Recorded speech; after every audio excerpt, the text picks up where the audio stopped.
we shape this as a wheel for a reason.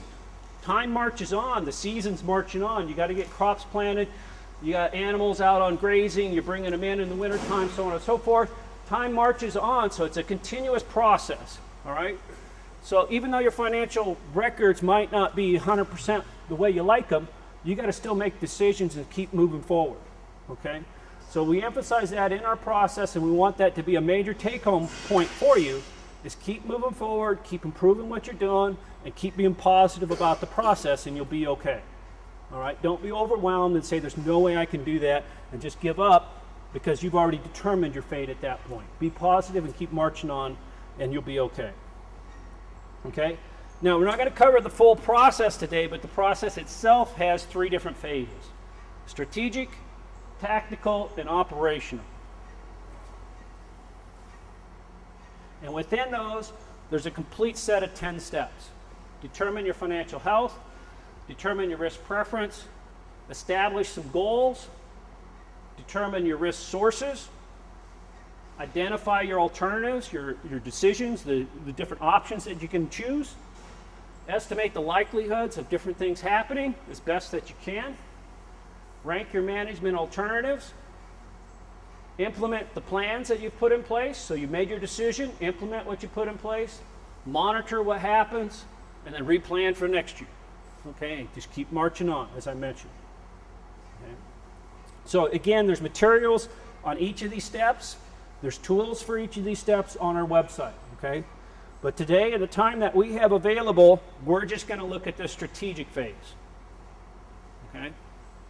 So get you started on it. And specifically, in the time between now and lunch, we're going to look at determining financial health.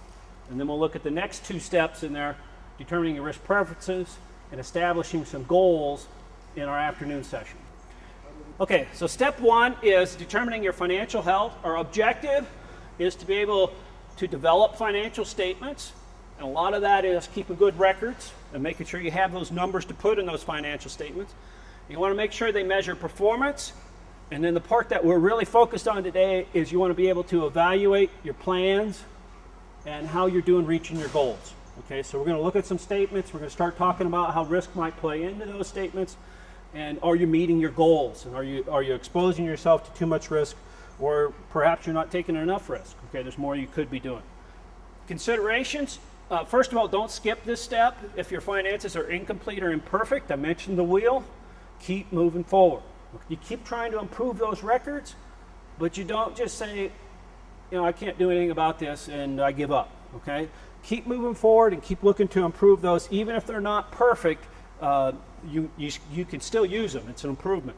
Strive to improve that financial health. Okay, that's why you have to have records, because you won't know if you're really improving, right, unless you have records of where you've been. Integrate those finances into how you establish your risk goals. And that's where we're headed today at the end of our second session this afternoon. We want you to establish some goals that you want to reach, or at least one goal. You can establish more if you like, but we want you to establish something that you'd like to reach in your operation. And of course, you got to integrate your finances into that piece to make sure you know where you're at and where you want to go.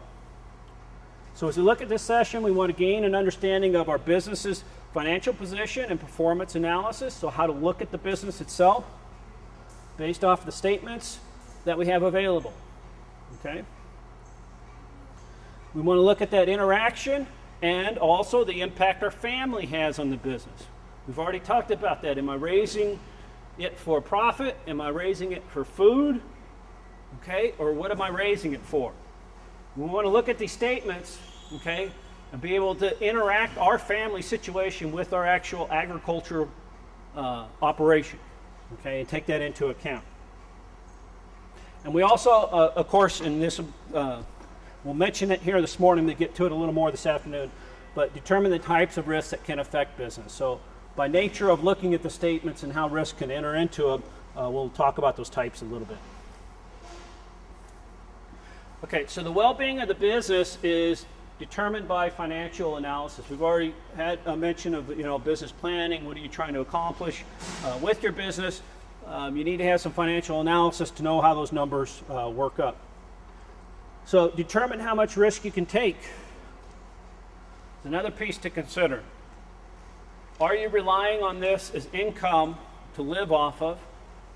Do you have secondary income and you just want to make sure you don't lose money doing this?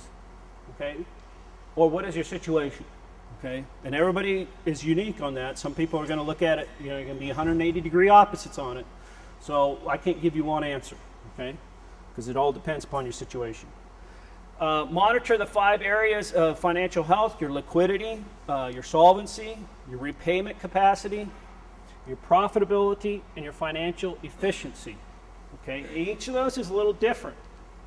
Okay, now I don't expect you to walk out of here being experts in any of that stuff.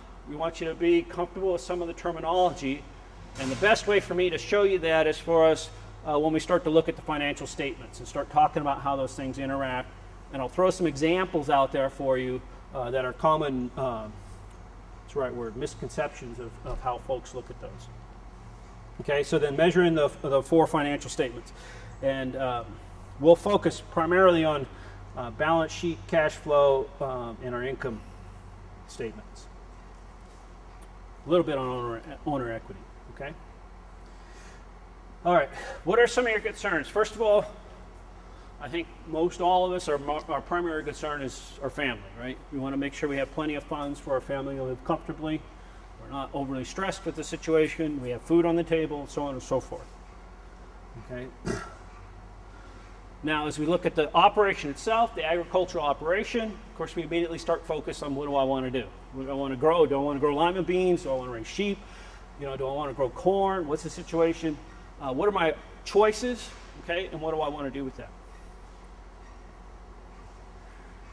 And for some of us, it could be a debt load and structure situation.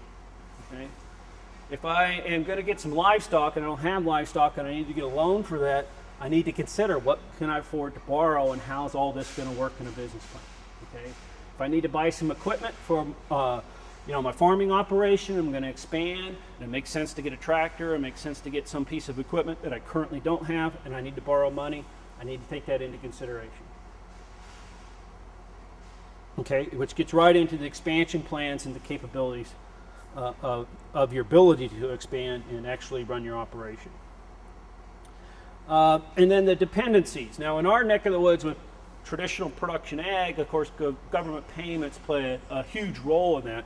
And in this country in general, government is involved in agriculture tremendously.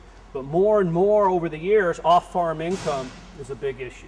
Okay, how's that figure into your cash situation with your family?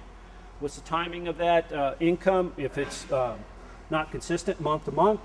And how's that going to play into your overall family well-being? And then as you get down to the actual art of producing, what's it costing you? Okay, what are you putting in there for inputs? Whether it be actually money out of the pocket to buy those inputs, or good sweat equity and hard-earned labor to make things grow. What's it going to be involved in trying to accomplish what you're trying to accomplish with your operation? Okay, and finally, in most situations in agriculture, you're dealing with very tight profit margins, which is part of the reason that keeps us employed with risk management, because risk management then becomes a big issue, right? You go and put all these expenses in there and you have a disaster, if you will, on the production side due to weather or some other event. It's a big event for you, traumatic event for you, because profit margins are so tight it takes you a long time to earn that back. Okay, so all of that needs to be considered as you enter into your operation, and consider the amount of risk you want to take on as you engage in that enterprise. Okay. All right, complete financials are required. Now, again, I want to emphasize, if you don't have everything complete, at least get a starting point and keep working to get to where you want to be with it, okay? But you need beginning and ending balance sheets in order to know if you're making progress. You need a cash flow statement to know what's happening with your bank accounts and your family living expenses in terms of being able to meet your needs. There is a new form of that called statement of cash flows. The statements we actually have into our software, and that we'll talk about today, is just a traditional statement. But if you are become an expert in that or really want to delve into it, you'll see a different form that's starting to be used there.